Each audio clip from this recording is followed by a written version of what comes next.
I don't know how to explain what I saw. I've spent years trying to rationalize it, but nothing fits. I wish I could say it was a hallucination, that I was just overtired or something. But deep down, I know what I saw, and it's still haunting me.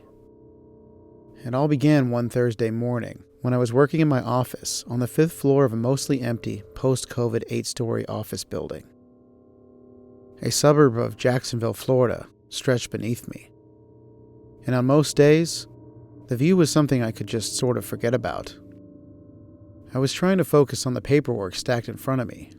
Endless reports, emails, all the dull minutiae of my job in corporate law.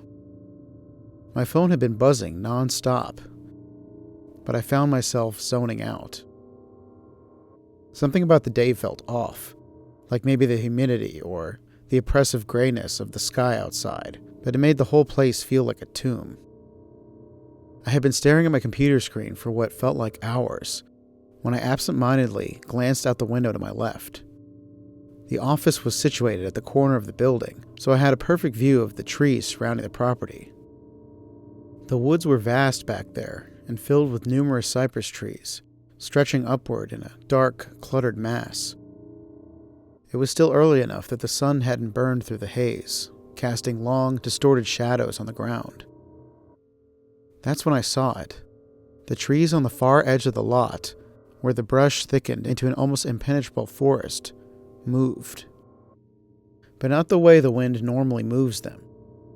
No, this was different. The trees parted in a way that made the hair stand up on the back of my neck, as if something enormous was pushing through them. Something much too large to be an animal.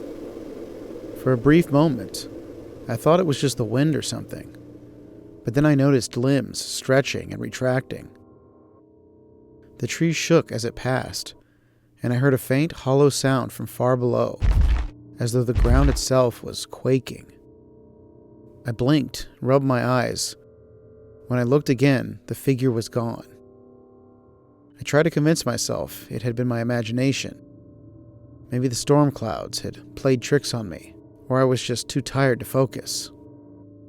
I picked up my phone as if I was going to call someone, but then realized I had no one to call. Police would definitely not take it seriously unless I had some kind of proof. So I stood up and took out my phone, making sure to have it pointed toward the area in case it came back. After a while of standing there, I decided it wasn't returning, if what I had seen was even real at all. I left my office, passing the empty desks of employees who had been working mostly remote for months. My own footsteps echoed eerily as I walked. I couldn't help but feel like I was walking in some kind of forgotten mausoleum. The dull buzzing of fluorescent lights overhead did nothing to ease the oppressive atmosphere. I went down the elevator and pushed open the door at the end of the hallway that led outside. The fresh air hit me immediately, cool and damp from the earlier rain. The space between the building and the line of trees was an open courtyard, empty except for the occasional rustle of leaves in the breeze. I stepped out and walked toward the edge, where the visitor parking lot met the thick growth of tall Florida trees. Through the woods, only further in the distance, there was that same movement again that I had seen before. The wind had died down. The usual sounds of the forest, birds, insects, quieted into an eerie stillness. And then I saw it again, only closer this time. The creature's body seemed to stretch upward to the top of the trees, at least 60 feet up, with long limbs and a torso that stretched like a shadow. For a split second, I thought I saw its face, elongated hollow eyes, and a grin that opened incredibly wide. But it was gone too quickly for me to be sure. My heart pounded in my chest. I stepped backward, my foot catching on a rock, sending me tumbling to the ground. The being was approaching, coming toward the edge of the clearing. I had to get out of there, but my legs were frozen and my body locked in place, as if it were no longer mine to control. The figure stopped, its head swiveling to the left, then to the right, as if scanning the area. And then it turned in my direction. The thing was huge, but what really caught my attention wasn't its size. It was its shape. As it got closer, I realized what it was. It looked somewhat like a giant Sonic the Hedgehog, but not really Sonic.